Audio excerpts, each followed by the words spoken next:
Good morning, good evening, good afternoon, wherever it is you're located. Hey, this is just a quick video for my subscribers or anyone else who happens to roam by my channel. Just a motivating minute to tell you guys to keep your heads up. You know, keep your head up. I know it's a trying time right now. I'm struggling just like everybody else. You know, the one thing that keeps me on an even keel is to know that everybody's going through this. You know, just like when, you know, I heard a couple of weeks ago or whenever it was that, you know, I'm working half schedule. You know, my girl asked me, well, how you feel, what kind of emotions you have or whatever. But, you know, it is what it is. There are those that have it way worse than I do. So, yeah, there are those who have it way worse than I do and probably way worse than you do. So no matter how bad it seems at times, you know, I'm going through this struggle. I'm trapped in my house. I'm trapped in my house alone. There are those that'll complain about it. Then there's those who will be, I'm trapped in my house with somebody else. It could be your husband or your wife. Then it could be those who say, man, I'm trapped in my house with my kids. You know, if you take the time and look at it, you are blessed. You are blessed to be here. And if nothing else, this should give you pause to say, you know, how thankful you are and how lucky you are and how blessed you are to have the things that you have, the things that you took for granted before all of this happened. So, you know, keep your head up. You know, things to keep your mind occupied are always best. You know, whether it's reading a book, I pulled out a couple of Sylvia Brown books that I have from before. So I'm going to read those since she's the one that predicted that this was even going to happen. Figured I'd rerun those books.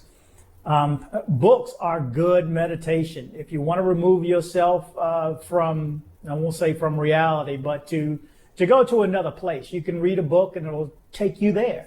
It focuses your mind on it. It's actually a meditation, you know, which is another thing that I would recommend.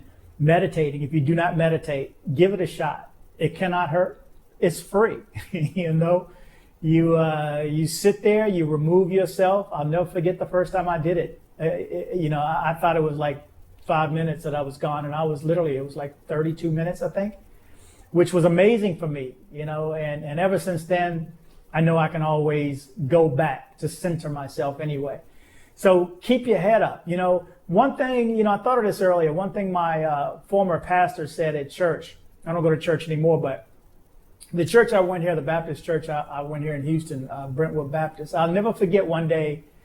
You know, you can learn something from everybody. Well, I'm sure I learned a lot more from him. But this is one statement and one thing that I learned. I remember him saying, you know, if everybody in here brought their problems and threw it on the dais or, you know, whatever the stage is, if they came up here and they threw all their problems, their worst problems on the stage, and everybody else could see what your problems were, you'd probably take your problems back. You'd probably realize, whoa, I don't have it that bad at all.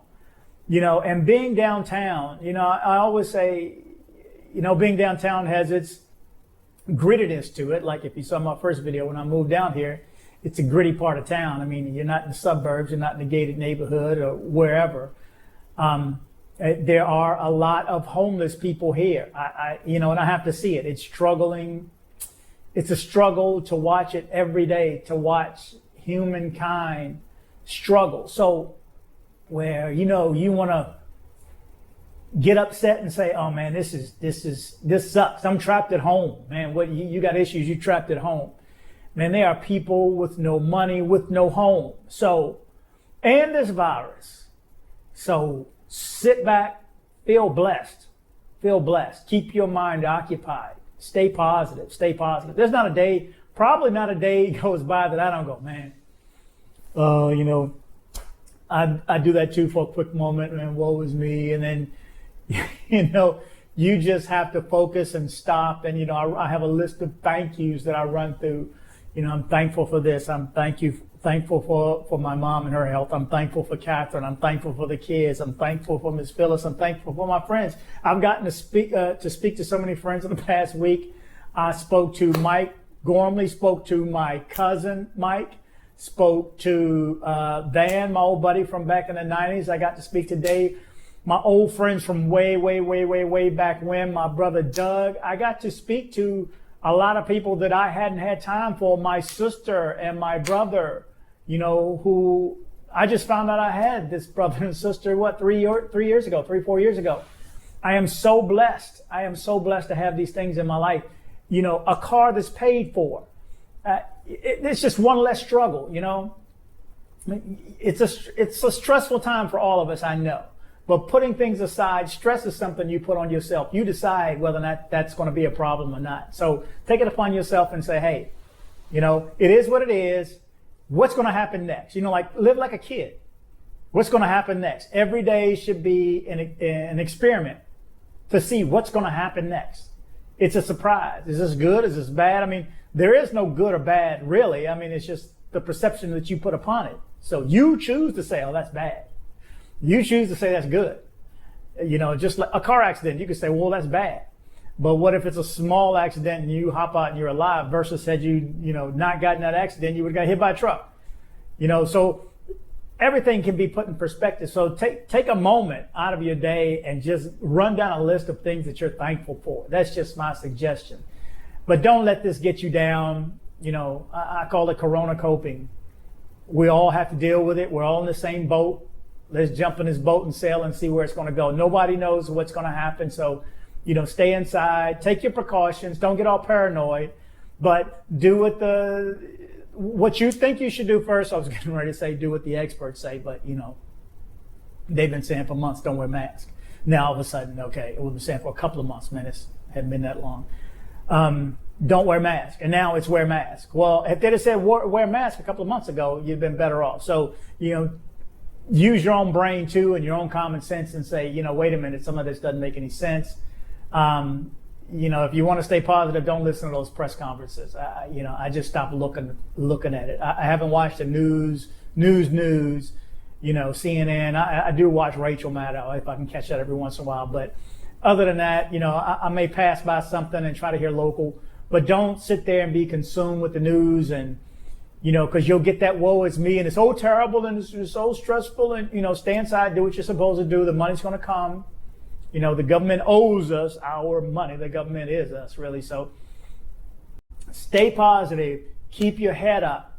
I get to, oh God, I can't travel. I hear people, I get comments on my videos. This is beautiful. That is nice. And you need to try this and try to call. And I'm going, I've had a lot of great experiences. By the way, I'm working on a video on my top 25 favorite travel experiences, and that should be a fun one because, man, I've had some good times in my life, let me tell you, especially over the past 5 years with Catherine. We've done some great things and we've done them together. So I want to run through a list of just nice experiences that I've had that I still sit here and can say I am thankful for. Yes, I can't travel. There are people, a lot of people who watch my channel are from Guatemala. They're Guatemalan, but they don't live in Guatemala anymore, so their families are still there. As well as in Colombia and Medellin, I still have people there. You want to know lockdown? They're locked down. There's not even public transportation in Medellin, so you're not getting from one side of town to the other. You're staying in your neighborhood and you're going grocery shopping on your day. You have certain days that you can go on. So feel blessed. I mean, the world it's not even just the U.S. The world is going through this. I mean, we may not be handling it, our government, as well as it could possibly be, but how's it going to work out for you is the key. You're watching this video for a reason. So if you've taken the time out of your day to run across this video, keep your head up. Stay positive. This too shall pass. This too shall pass. Keep your head up, guys. Talk to you later. Please comment and share if you liked the video. Please subscribe and kick the bell.